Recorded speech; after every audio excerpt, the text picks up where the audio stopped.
This is Calicat, the Calicaster, and this is a review of Star Trek Strange New Worlds, Episode 8, the 4.5 Vulcans. This is the episode the fans were complaining about from the previews, and they showed 8 minutes of it at one of the conventions. And so, some of them were complaining at it in that the gag is that Vulcans are illogical and Vulcans are whatnot, and it was an insult to the Trekkies that the Vulcans were illogical. Yeah, well, most people that were complaining were probably not actually Trekkies. They were just like, well, some of them probably were, but they weren't. When you see the actual episode, it actually treats it as more of a spoof of a rom-com, basically. So they just decided, the character should have like a spoof of a rom-com. It's a rom-com. It's better than the reporter episode, the unreliable narrator episode last week, which was a visual mess, as well as a cognitive mess, causing the fans to go, the ship's too big, it's too small, whatever. It was on-screen unreliable narrator. That's what I figured. Anyway, this one was, the gag in the story and the 8-minute scene they showed was from the teaser at that convention, like a while back, was it's really the teaser. They get the Vulcan serum, change them into Vulcans. There's four of them, and there's the Spock. They beam down to this planet and they fix the nuclear reactor and they come back up. It's basically Silly Trek. It's Silly Trek writ large with actual Star Trek people doing Silly Trek, and we have a weird and tenuous, funny connection. The Star Wars people hated it when this happened last season to them, but when they had Jack Black and show up in the Mandalorian, but with that one lady, I forget which the lady was, but anyway, this time Patton Oswalt as a guest star, guy who's been on Red Letter Media, is literally on Stranger World. I really do think Mike, Rich, and Jay should totally do a review of the Stranger World so far and do this episode, especially this one, because Patton Oswalt, their buddy from from Mystery Science Theater 3000, the remake. He's in this, and from Space Cop. Patton got a cameo in this episode. He could get you guys a cameo in there, very, very Star Trek. He plays a Vulcan who is Una Riley's boyfriend. Yeah, I was getting Una Riley mixed up with the Captain Patel lady, even though they're different. They look quite different. They're brunettes, but they look quite different. They're not the same person. This one makes them clearly different. And Lon, of course, turns into a sort of pre-Romulan rogue, of course, because that wouldn't make sense. And then it's the matter they do not want to discuss among the Vulcan people is this other group of. Yeah, you think they would know who the Romulans were. And they didn't use the view screens back then.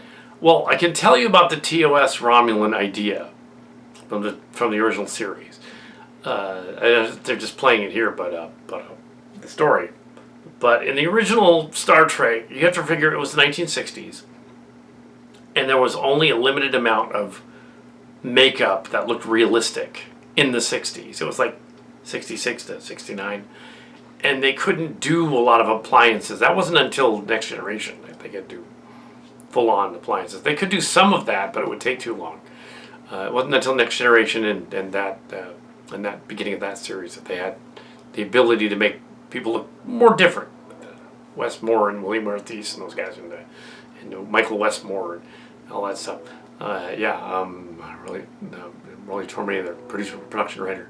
But in the classic Trek, Gene Coon, Gene Roddenberry, and all them, they had a limited amount of stuff they could use. So they decided, we're going to show these new guys called the Romulans, because the Klingons are basically the Chinese.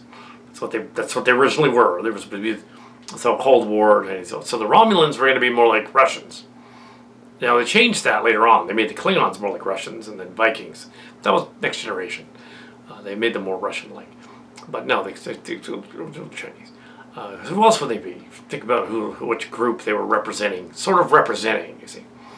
And they chose to have the Romulans be a Vulcanoid species because they had spare Vulcan appliances from Spock. So they ended up being Vulcanoid, and because they couldn't explain it, they just didn't. And they said, oh, they didn't use the view screens during the Romulan Earth War from 200 years ago. And they didn't even think about that right. So they had to do that. So when they did Enterprise, the prequel, decades later, 3 decades later, they had 4 decades later, they had to pretend like, the Romulans are subterfuge and they're going in and they're doing these things but they're not using the view screen. They're sending drones. The Romulan War they couldn't deal with, so they did the Xindi instead on Enterprise. I know that. Enterprise. After the 2000s. And they made that a euphemism for the Suliban were literally the Taliban. The Suliban were the amorphous, pure bad guys. So you had but the Romulans were just an offshoot of the Vulcans, and that's what sort of like the Klingon makeup has changed in all the generations of Star Trek up to them, starting with the motion picture where they give them headgear and stuff. Because in the 70s they had more makeup. They had the ability to do that. They could have done some of that earlier, but it just wasn't refined yet. So by 78 they were able to do, 79 they were able to do full-on Klingons, full-on Romulans, and they looked different. But yeah, that was the history of the Romulans. So yeah, when they did that crossover 30th anniversary episode where Worf encounters Klingons from TOS, all the World According the Forrest Gump type of thing, and he just says, "Oh, those guys." Says to Odo, "Those other guys are Klingons. We just do not discuss it with outsiders because these other guys are human-looking Klingons. They were very human-looking with Chinese facial features. That's it, really. And they painted they put like literally shoe polish on them, very vaudeville, and made them look like kind of weird. The Klingons, especially in high def, from that standard definition, makes them look like strange, like the vaudeville, like Klingon face. It's kind of offensive. But yeah, they didn't really, yeah. So the Romulans, same thing. They didn't know. So here they throw that gag in there. They say like, "Oh, we did not discuss this." The Klingons, the Romulan changes. But you'd think that the Vulcans would be very aware of the Surak being their spiritual leader, before they discovered logic, that the Vulcans would be aware of that previous group that sent out under the Raptor's wing, the Romulans. They would be aware of them. They just wouldn't discuss it. But they didn't think of that when they wrote the original Star Trek. They didn't think, oh, we need to explain all that. They just said, oh, here's Mark Leonard, who played Spock's dad, dressed as a Romulan. Fine, he's a Romulan. And then a Romulan lady commander. Ooh, shocking, a lady commander. Ah. And that was shocking in the 60s. That's Romulan lady commander. That was shocking in the 60s. That was kind of shocking until the early 80s. Back in the day, they didn't let women in command rank in the military, or be on a ship or Navy ship or whatever. They didn't do that back then. Now they do. They didn't do that in the 80s. It wasn't until the late 80s that they started to do that. So yeah, that was a thing. They actually referenced that, and that turned out into an episode. So the Romulan commander is very unusual. So we have a Romulan, sort of a pseudo-Romulan commander in this episode. That was very unusual back then. Female captain. We've had a couple of female captains in Star Trek now. So a bunch of them on this ship. It's the ship of the Valkyries. The Enterprise, slightly too large Enterprise from Pike there. They never really officially. But I was told from James Doohan that the refit Enterprise was about 300 meters long. So that ship is a little too big. It's 18. That's not very much. Saucer section, it'd be only 4 or 5 of them. Imagine. Anyway, so yeah. But that's beside the point. The Romulan and Turnabout Intruder was kind of sexist. That episode where Kirk imagines that the captain lady takes him over, and it's like they should have retconned that. They should have realized at the time that's a little sexist. So they should have said, okay, women are allowed to be captains in Starfleet, obviously, because this story retcons all of that. And yeah, they would be. That makes no sense that they wouldn't be. But that one lady can't be the captain because she's crazy. That's all they had to do. Say, oh, that's one lady, Turnabout Intruder lady, she bonkers. We don't want her in command of anything. She'll blow up the ship. We have a Kirk and Scotty moment in this story, though. That's different. We have they kind of setting up things. I think that the guy playing Kirk is a little too old to play Kirk. He's just a little too old. He's about 8 years too old. And William Shatner's Kirk was 33, 34. That's charted. He's a little too old. He's a little too mature to play Kirk. And that's fine. He's doing the Mignona Kirk. He's more so than the Shatner. More so than my version, for instance. In my zombie fan film thing. My trilogy of coming out for the 59th anniversary on the other channel. Fan films. Yeah. We're always going on about the Mariner story, which you can see over there. But yes, it had nothing to do with Strange New Worlds. Yeah, the characters in Strange New Worlds, I'm not sure how old they are particularly. They're, I'm on a tangent about Romulans. But there's a Romulan element in this episode, so you watch the episode. It wasn't insulting to us fans, I don't think.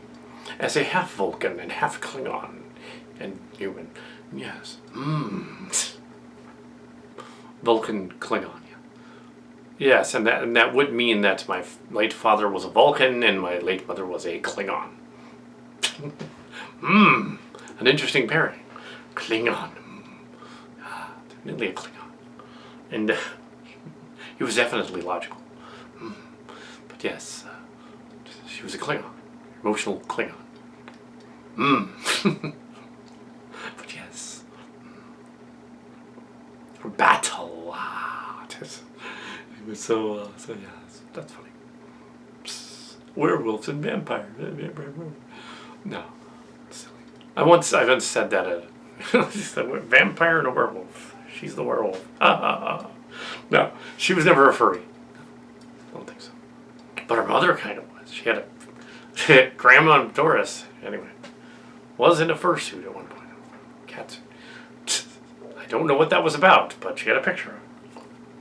Oh my. But yes. Cat suit. But yes, so furry. Yeah, this story needs a furry in it. So we had Patton Oswalt, who came into the story to, he got ahead of Red Letter Media and ended up in a Star Trek. It's funny that they don't do Strange New Worlds, because they should. And there's, after the credits, there is a Patton Oswalt gag scene thing with an actual, like, they set the whole thing up as sort of he's just messing around. That was actually, like, more legitimate than the other. It was fine. It was, there were some times when the line of sight was a little screwed up, but it wasn't like the reporter one where it was an utter mess.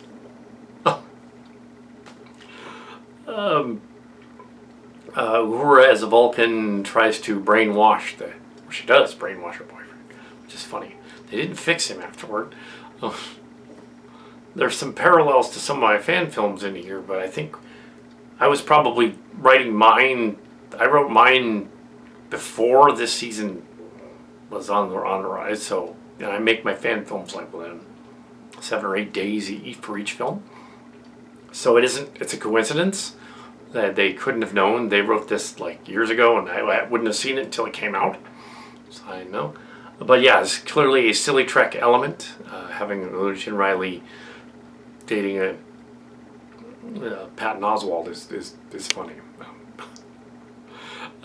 He's pretty funny in a lot of stuff. His infamous scene in Space Cop, in which he ad-libs the scene on the screen, and he's like Space Cop's like staring at him like after he turned himself off because he's a robot. Oh, but yes, so they do they do the silly track camp associated thing. Yeah, it's weird. They do the camp thing. They do the high five and the low five camp thing.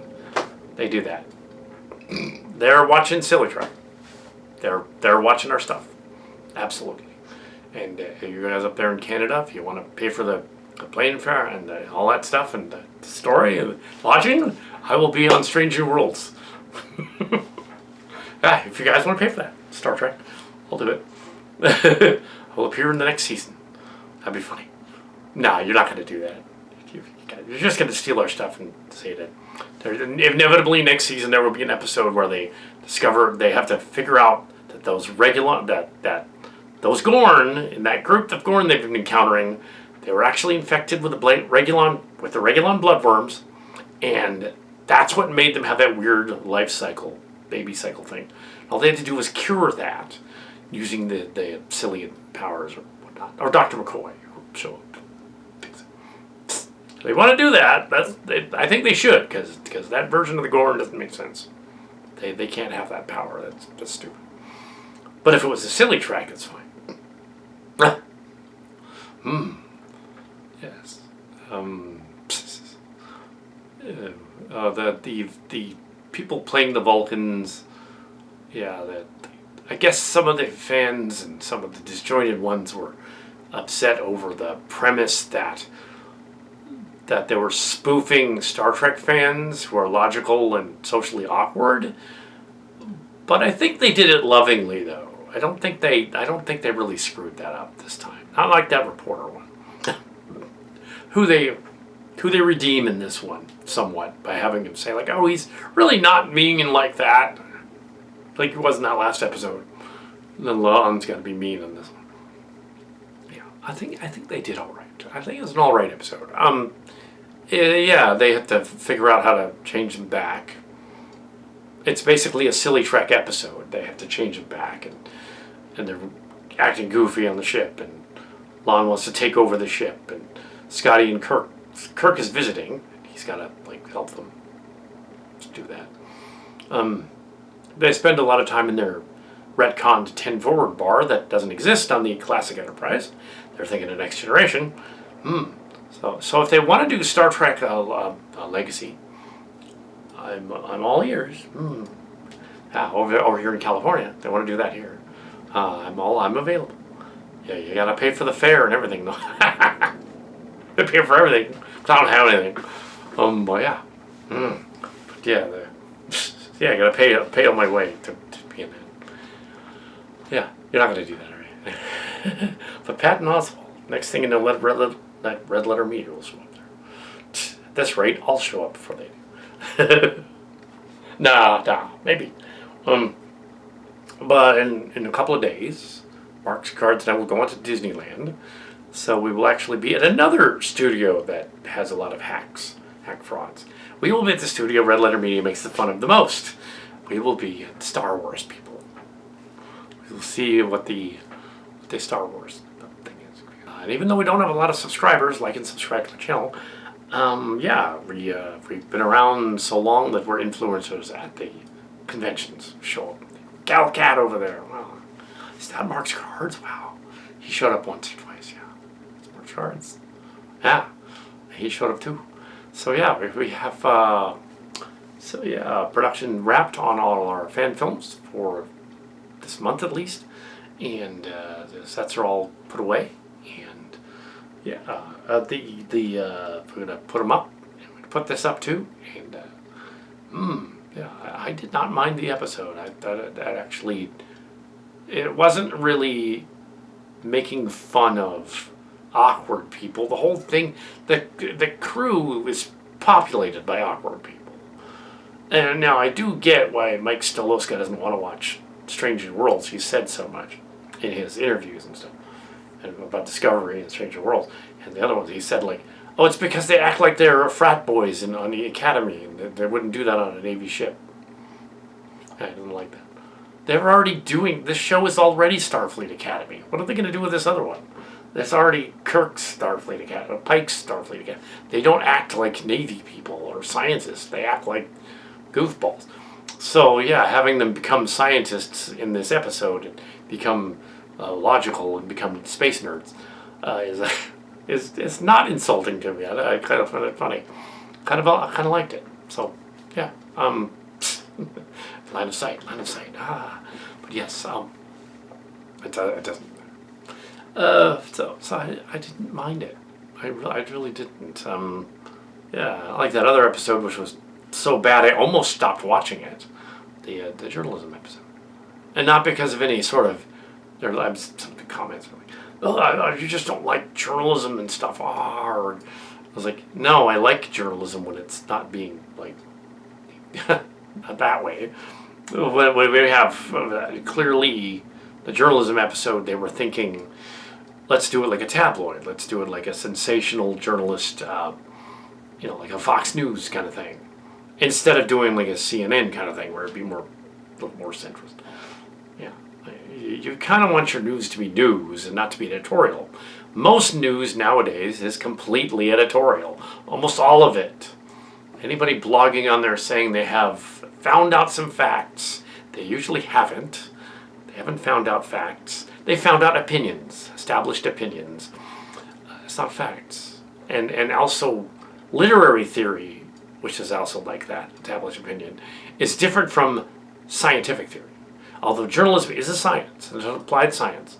It is science. You're supposed to use hypothesis and come to a theory. And it turns into a theory. Because you put together the facts, assemble them, say like a reporting interview, and you come to a consensus, and then hypothesis becomes a theory. But literary theory is, it's an established opinion. It's a little different. I was told by journalism professors back in the day, don't ever work for a tabloid because then you'll never be able to work for a legitimate paper. Well, my internship was at a tabloid back in the day, in the 2000s. So, I ended up not working for any paper. But it was a tabloid. It was fine. It was fine. Kind of a tabloid guy. Kind of an opinion guy, anyway. I don't necessarily put all the facts in there. But since I'm half Vulcan, I could lie, but it is not logical. Yeah. No. But yeah, I just didn't care for the journalism episode because it was not properly done. They could have done it properly. And then I went on to shoot the zombie episode over the past week by Star Trek fan film where I had Kirk and Picard zombies show up, and they're clones in the story, and they're in the Enterprise and shows up.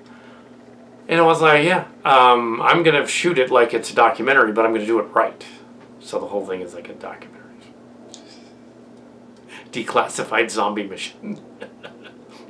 Okay. So it's declassified a few weeks after the actual event. 80344 instead of 22. It's a little bit later, yeah. But it doesn't matter because it's 2403 in the other timeline. It's another timeline. It's fine. Yeah, reboot. Yeah, the reboot's fun though. Yeah. It's kind of its own thing. The story of the Starship Esteban. Yeah, this season. Different ship. That's fun. Yeah. But yes, as for the to respond to the Trek Yards guys from last week, with all the ship, they made it too big. It's in that thing I said in the comments. Unreliable narrator. Unreliable narrator. Put the printout that the ship was that big, but he was just wrong. Anyway, so Vulcans. It is fascinating. Great to see Patton Oswalt getting working. Yeah, that was funny. And then when he showed up, I was like, oh my God, it's Patton Oswalt. That's surreal. It's hilarious. I didn't mind that Star Wars Mandalorian episode where they had what's the name of the girl? But they had Jack Black, and they were just like, all the fans were freaking out about this episode where they had Jack Black in it. And I was like, well, Jack Black could be in Star Wars. He could be like an evil traitor or something. That would work. Yeah, it's like, or he's a decadent. I think they made him a king, like a decadent, like overbearing, like king guy. It was funny. Yeah, it worked. I think it worked. It was a breath of fresh air. It was a fun idea. Yeah, he's a king, and the other lady is his consort, the heavy set lady. Fine. You guys are just creeped out by the heavy set lady. What's wrong with that? You figure that if she's a decadent queen on an alien planet, she probably would be, because she'd be given all her food. She's eating everything in sight. There you go. Yeah. Fine. Whatever. So, going off to Disneyland. So this is Calcat, the Calcatster. There's a mistake, an error on the Star Trek review for the Strange New Worlds. And since there's a major error, the title card's wrong. I wanted to add to it Mark's Card's thoughts on this episode. Just on Mark's Card's. We're on our way to Disneyland next Thursday, so you won't see Strange New Worlds episode until we come back from that. But his thoughts on this episode of the Vulcans, because apparently he saw enough of it to know what it was. He might have seen it, but yeah. He said the episode is actually offensive. The reason it's offensive isn't because of the Trekkies acting nerdy. It's because it's racially insensitive. What's going on in the episode is that apparently a pill or elixir can make someone change their race and genetics completely to be another race. And they somehow have the intelligence of that other race or the abilities of that other race. That's kind of weird. I need to point that out. That it's not something Star Trek would normally do. They have done episodes like that before, but they've never really worked too well. There was a Next Generation episode in which a lady's preferences would be changed by the alien planet. There was an episode of Next Generation where there was an old man who was genetically going to be too old and he was going to die. There was also, this is reminiscent of the infamous Next Generation episode Code of Honor, in which they go to a planet of clearly stereotypical Zulu guys, and they do battles to the death and stuff. It's similar idea to that. Although in the episode they don't do that. He's just holding the Lerpa. He's not actually going to do anything with it. So in that case, they don't do a Ponfar thing. You thought maybe they do a Ponfar. They didn't. But the idea that a alien group is actually worse than a gender swap story, like kind of what I was getting at. It didn't quite articulate. It would be worse than that because well, yeah, they could change. Star Trek universe could totally just make you the other gender. That's true, or the other race. That's true. But isn't that kind of like messed up? Like how would it's okay if it's a gender thing, but it's not okay if it's a race thing, because you're basically literally transforming into the other group mentally and physically. How would that? Yeah, it doesn't work. So yeah, that was his take on it. So anyway, so yeah, when you put it that way, it makes it sound like the Trekkie people down there. It literally does the let's swap the they're suddenly like it's super intelligent. How would they be super intelligent? They just gave a shot, a zap, a hypo that literally changes them genetically. Why would they change genetically at all? Usually in the original Star Trek and in Next Generation, it was just kind of plastic surgery that happened, or an alteration that happened. Okay, they can do that, but should they do that? Is the point. They could, but should they? And yeah, you wouldn't stay that way. Yeah, it does. Yeah. So that's the twist on it. That's another take on it. That it's not that they're making fun of the Trekkies, it's that they're changing the Trekkies into something they're not, and then making fun of that. That's not cool. Yeah. When you put it that way, not cool. Anyway.